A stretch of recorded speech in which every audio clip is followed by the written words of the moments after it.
अस्सलाम वालेकुम।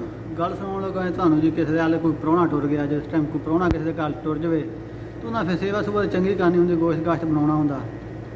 उन्हें इंज कीती, कोई चंगियां आपदे जेहड़ा गोश्त गाश्त चंगियां कोई 2-4 डिशां बनाईयां ते बना के जेहड़ी रोटी नाल टेबल ते रख रुक दित्ती ते प्राहुणे नूं आवाज़ मार ली भी आ जा भी प्राहुणिया खा ला रोटी। प्राहुणा भी आ गया जिस टाइम तो उन्होंने ना कोई चंगा एडा सारा लम्मा डंडा ना घड़ के ते नाल टेबल ते वो भी रखिया।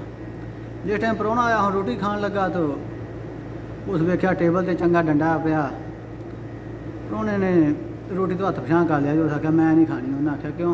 उस आख्या मैनूं पहले आ दसो भी डंडा काहदे तो रखिया तुसीं? उन्हें आख्या उंज ही जिहड़ा रखिया ने ते तू रोटी खा कोई नहीं। उस आख्या नहीं नहीं रोटी नहीं मैं खानी जिन्ने चिर तुसीं मैनूं दस्सिआ। उन्होंने आख्या रवाज ने साडे ते जिहड़ा डंडा असीं रखदे नाल टेबल ते, तू रोटी खा, एडी परेशानी वाली गल कोई नहीं। उस आख्या नहीं मैनूं दसूंगे तो फिर ही मैं रोटी खानी। उन्हें आख्या तो पिंड चो टुर गया कोई बाबा सियाणा वेखण, उन्होंने पूछिए भी डंडा कातों रखते हैं। वो बाबे को चले गए, बाबा आ गया। बाबे ने आख्या डंडा जो रखते हैं थोड़ा जिहा छोटा होंदा वे, यह ना तुसीं मोटा भी ज़्यादा रखा वा तो जरा लम्मा भी ज़्यादा वा, तो थोड़ा जिहा ना चलो छोटा कर लो तो थोड़ा जिहा नाल टेबल ते रख दो, चलो प्राहुणा रोटी खा लऊगा।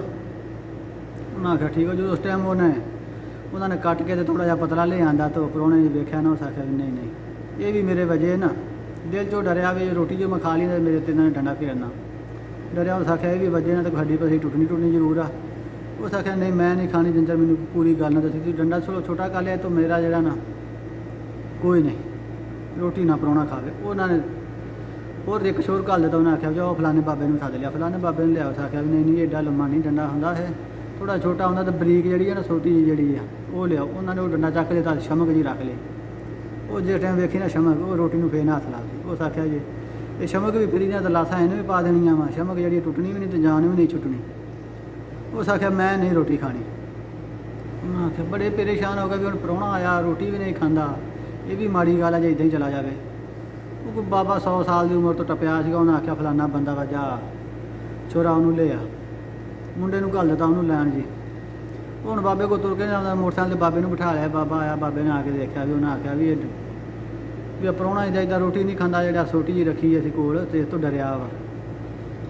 तो शुरू तो रिवाज आ भी असीं रखते आए, साढ़े वड्डे भी तो असीं भी रखते आए हैं। उस आख्या भी ये जी सोटी है ना ये कोई रिवाज ये कोई नहीं गा। तो जो असीं रोटी पकाउंदे हुंदे सी ना प्राहुणे दे नाल रखदे हुंदे सी कि जी माचिस आ इहदियां तीलियां कोल रखदे हुंदे सी, 1-2 जी डब्बी जो तील कढ के भी, यानी कि प्राहुणा गोश्त खांदा कोई दंद च फस हो जाता तो तीली ना जरा ना आपदा कढ़ लवे।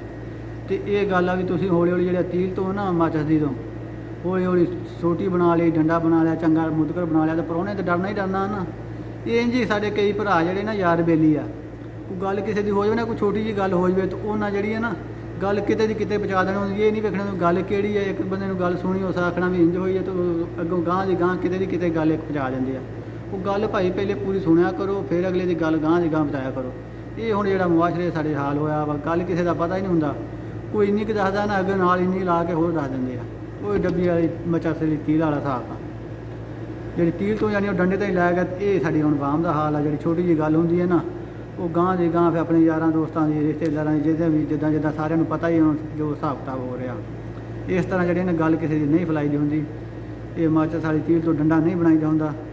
चंगा जी वीडियो साडी चंगी लगे तो लाइक और सब्सक्राइब जरूर करना।